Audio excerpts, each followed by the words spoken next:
ప్రకృతి వ్యవసాయంలో 18 ఏళ్ల అనుభవం. సేంద్రియ పద్ధతిలో పండించిన ఆర్గానిక్ బియ్యం, మచిలీపట్నం సన్న బియ్యం, 1 సంవత్సరం పాత బియ్యం, 25 కేజీల బస్తా కేవలం 1750 రూపాయలు మాత్రమే. మరిన్ని వివరాలకు సంప్రదించండి 7908679140. నమస్తే, ఏం చేస్తుంటారు? ఏంటి అసలు మీ పరిస్థితి? మొదట్లో ఇసుక ఆగిపోయింది, జగన్మోహన్ రెడ్డి ఎక్కాక కరోనా వచ్చింది, తర్వాత రేట్లు పెరిగాయి. ఇప్పుడు ఎట్లా ఉంది అసలు? సార్ చాలా దారుణంగా ఉంది సార్ ఇప్పుడు పరిస్థితి. ఒక టాపీ మేస్త్రి ఒక డల్ అయిపోతే ఒక ఎంతమంది 12 మంది వ్యవస్థ డల్ అయిపోతుంది సార్. దానివల్ల చాలా ఆర్థికంగా చాలా వెనకబడిపోతున్నాం. ఈఎంఐలు కట్టుకోలేకపోతాం, చాలా ఇబ్బందిగా ఉంది సార్. దీనివల్ల ఇదేంటంటే ఇసుక మాఫీ చాలా దారుణంగా వచ్చింది, చాలా రోడ్డు ఎక్కే పరిస్థితి వచ్చేసింది ఇప్పుడు. మీరు రోజుకి ఎంత సంపాదిస్తూ ఉంటారు సార్? వచ్చేసి రోజువారీ పని చేసుకుంటే ఒక 1000 రూపాయలు 800 సంపాదిస్తాం సార్. 1000 రూపాయలు వస్తూ ఉన్నాయి. మరి ఇప్పుడున్న పరిస్థితులను బట్టి సామాన్యులు కానీ ఇప్పుడు మీలాంటి వాళ్ళు బ్రతికే పరిస్థితి ఉందా ఈరోజు రాష్ట్రంలో? చాలా చాలా కష్టం సార్, బతకలేము, చాలా కష్టం సార్. ఎందుకంటే అసలు ఇసుక లేదు, మెయిన్ ఇసుక లేదు, పనులు లేవు. అభివృద్ధి అనేది చాలా కుంటుపడింది సార్, అభివృద్ధి కుంటుపడింది. ఇసుక అనేది ఇతర రాష్ట్రాలకు వెళ్ళిపోతుంది. ఒక ఉద్యోగస్తులు లేదా ఒక ఎంప్లాయీస్ లేదా కాంట్రాక్టర్ల వల్లే ఇసుక దొరుకుతుంది తప్ప చిన్న చిన్న వాళ్ళు ఇసుక ఇల్లు కట్టుకోవడానికి చాలా దారుణంగా ఉంది. దానివల్ల మేము టాపీ మేస్త్రులు అనేది చాలా డల్ అయిపోయారు. దానివల్ల ఒక వడ్రంగ పనులు కానీ, ఒక కార్పెంటర్లు కానీ, ఒక పైపు లైన్ వాళ్ళు కానీ, కొట్లోళ్ళు కూడా చాలా డల్ అయిపోయారు. చాలా దారుణంగా ఉంది సార్ పరిస్థితి ఇప్పుడు. ఇప్పుడు జగన్మోహన్ రెడ్డి అధికారంలోకి వచ్చిన తర్వాత దాదాపు 6 లక్షల ఇళ్ళు పేదవాళ్ళకి ఇళ్ళు ఇచ్చామని చెప్తా ఉన్నారు. సార్ 1 సెకండ్, నేను మాట్లాడుతున్నాను సార్. 1 second sir. లేదు సార్, ఏంటంటే 6 లక్షలు ఇల్లు ఇచ్చిందంటే ఒక జగనన్న కాలనీ అనే దాని మీద ఇచ్చిండు తప్ప సార్ ఒక్క పేదవాడికి కానీ ఒక రైతు వారికి కానీ ఎవరికి ఇల్లు ఇవ్వలేదు సార్. ల్యాండ్ ఇచ్చాడు సార్, ల్యాండ్ ఇచ్చాడు. ఆ సెంటున్నరలోనే ఇల్లు కట్టుకుంటున్నారు. ఇక అంతే తప్ప సార్ ఒక రైతు వారికి నేను ఇల్లు కట్టుకుంటానే లేదు సార్. ఒక నరేంద్ర మోడీ దాంట్లోనే వచ్చే సార్. ప్రభుత్వం ఎవరికాలు కట్టించడానికి కూడా అవకాశం లేదు సార్, అవకాశం లేదండి. లేదు లేదు అసలు మీకు తెలియదు, మీరు మాట్లాడు సార్. ఎందుకంటే అసలు లేదండి, లేదు అందులో మీకు తెలియదు ఏం లేదు. ఆడ ఏంటంటే ఒక జగనన్న కాలనీ అనే దానికే వసతులు ఉన్నాయి. ఇప్పుడు నాకు 8-9 సెంట్లు స్థలం ఉంది, ఇల్లు కట్టుకోవాలంటే నాకు వసతి లేదు, ఇసుక లేదు, నాకు కనీసం కాలనీ కూడా లేదు. అది మీకు తెలియదు ఏం కాదు, ఆడ అట్లా జరుగుతుంది. సో మరి ఏంటి ఇప్పుడు జనసేన టీడీపీ పొత్తు పెట్టుకున్న పరిస్థితి కనిపిస్తూ ఉంది, ఎట్లా ఉంటుంది అంటారు అసలు ఈ ఎన్నికల్లోనంటే సార్? జనసేన టీడీపీ పొత్తు పెట్టుకొని కంపల్సరీగా జనసేన టీడీపీ పొత్తు పెట్టుకొని గవర్నమెంట్ ఫామ్ చేస్తేనే ఒక చిన్న కారుకి పెద్ద కారుకి అనేది సమన్యాయ పరిపాలన జరిగిద్ది. లేదంటే మాత్రం చాలా దారుణంగా ఉంది సార్. ఒక బీహారు ఆ టైపులో మాత్రం వెళ్ళిపోద్ది రాష్ట్రం. చాలా కష్టం, 30 ఏళ్ళు మాత్రం వెనక్కి గడిపోద్ది. ఇది వాస్తవం. అమ్మా నమస్తే అమ్మా. ఎలక్షన్ల దగ్గరికి వచ్చేసినాయి, మరి ఎవరు గెలిస్తే బాగుంటుంది అనుకున్నారు? జగన్మోహన్ రెడ్డా లేదా చంద్రబాబు నాయుడు? బాబు రావాలి, మాకు జాబ్ రావాలి. నమ్మకం ఉంది. ఓటేయాలి, గెలవాలి, మేము గెలిపియాలి, ఆయన మాకు జాబ్ ఇవ్వాలి. అది వస్తాం. గతంలో ఇచ్చారమ్మా ఆయన అధికారంలోకి వచ్చినప్పుడు? లేదు మాకు. 2014 నుంచి 19 చంద్రబాబు గారు ఉన్నారు, అప్పుడు వచ్చినాయి. ఇప్పుడు వచ్చిన తర్వాత రాలేదు. ఏంటి అసలు జగన్మోహన్ రెడ్డి పరిపాలన ఎట్లా ఉంది? బాగలేదు, మాకు పద్ధతి నచ్చలేదు. ఎందుకు నచ్చలేదు? మాకు ఆయన చేసే పద్ధతి మాకు నచ్చలేదండి. ప్రతి ఒక్కదానికి కేసులు పెట్టడం ఎక్కువైంది. మెయిన్ కేసులు ఎక్కువ పెడుతున్నారు. అదేదో మా రోడ్లో బాగా గురి ఉంది. మాకు గుర్జాల అజయ్ కుమార్ గారు అని ఉండవు. అన్నం లేని వాళ్ళకి అన్నం పెడతాం, నీళ్ళు లేని వాళ్ళకి నీడెత్తండవు. వాళ్ళకి ఆ పద్ధతి నచ్చట్లేదు. తీరకాయన్ని కొట్టబోతున్నారు, మా మీద కంప్లైంట్ ఇస్తున్నారు. మొన్న 20 మంది కుర్రోళ్ళని కేసు పెట్టారు, కొట్టించారు. అది వాళ్ళు చేసే ఘనకారం. అది అడిగితే కేసులు పెడుతున్నారు. అవును. సో ఇప్పుడు ఈ పథకాలు ఇస్తా ఉన్నారు ప్రధానంగా మహిళలకి సంబంధించి, ఈ పథకాల మీద మీ అభిప్రాయం ఏంటమ్మా? ఏంటండి పథకాలు ఇస్తున్నారు కదా? మాకు పథకాలు ఇచ్చినా అయిపోయినా బాబు రావాలండి. మాకు వాస్తవంగా బాబే రావాలమ్మా.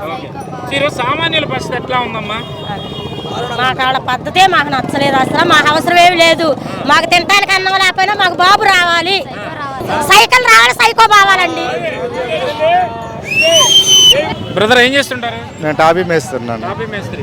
సో ఏంటి ఈరోజు జగన్మోహన్ రెడ్డి వచ్చిన తర్వాత మొదట్లో ఇసుక ఆపేశారు, తర్వాత కరోనా వచ్చింది, తర్వాత రేట్లు పెరిగి ఇసుక అందని పరిస్థితిలో ఉందని చెప్పి సామాన్యుడికి అందరూ గోల పెడుతున్న పరిస్థితి.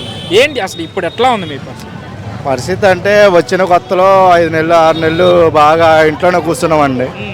ఉసుక బాగా టైట్ అయిపోయింది, ఆపింది, మాకు పనులు లేని పరిస్థితి ఏర్పడింది. అయితే అంతకుముందు గవర్నమెంట్లో టాటర్ వచ్చి 2000కి, లారీ వచ్చి 5000కి ఇచ్చారు. అలాంటి పరిస్థితి ఈరోజు లేదు. అందుకనే అప్పటికి ఇప్పటికి ఏంటంటే ఒక టాపీ పనుడైతే వడ్రంగ పనుడైతే ప్రతి ఒక్క వ్యవస్థ దీని గురించి బాగా టైట్ పొజిషన్ పడిందండి.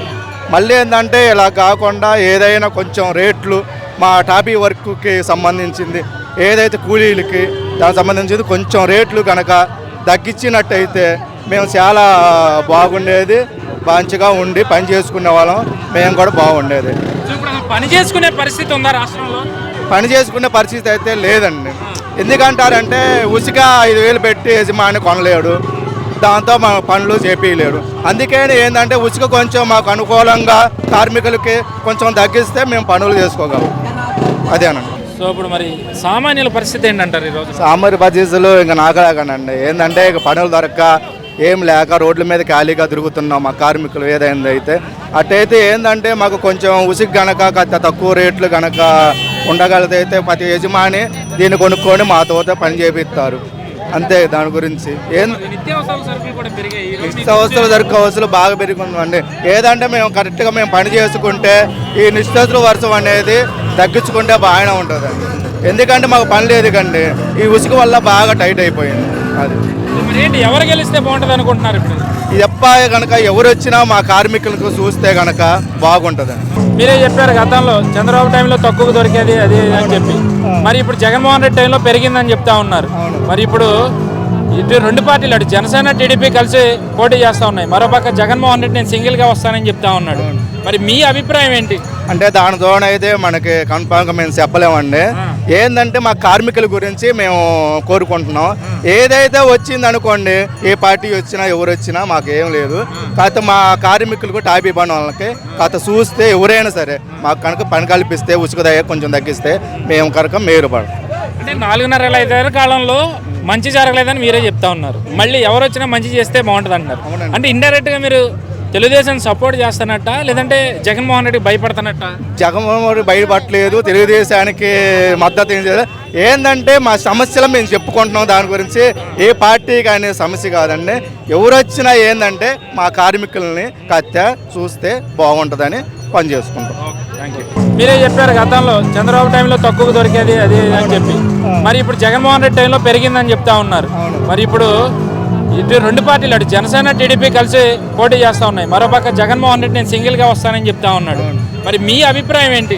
అంటే దాని తోడ అయితే మనకి కన్ఫామ్గా మేము చెప్పలేమండి. ఏంటంటే మా కార్మికుల గురించి మేము కోరుకుంటున్నాం. ఏదైతే వచ్చింది అనుకోండి, ఏ పార్టీ వచ్చినా ఎవరు వచ్చినా మాకేం లేదు. కాకపోతే మా కార్మికులకు టాపీ పని వాళ్ళకి కాస్త చూస్తే ఎవరైనా సరే మాకు కనుక పని కల్పిస్తే ఉసుక కొంచెం తగ్గిస్తే మేము కనుక మేలుపడం. అంటే 4.5 కాలంలో మంచి జరగలేదని మీరే చెప్తా ఉన్నారు, మళ్ళీ ఎవరు వచ్చినా మంచి చేస్తే బాగుంటుంది అంటున్నారు. అంటే ఇండైరెక్ట్గా మీరు తెలుగుదేశం సపోర్ట్ చేస్తున్నట్ట, లేదంటే జగన్మోహన్ రెడ్డి భయపడుతున్నట్ట?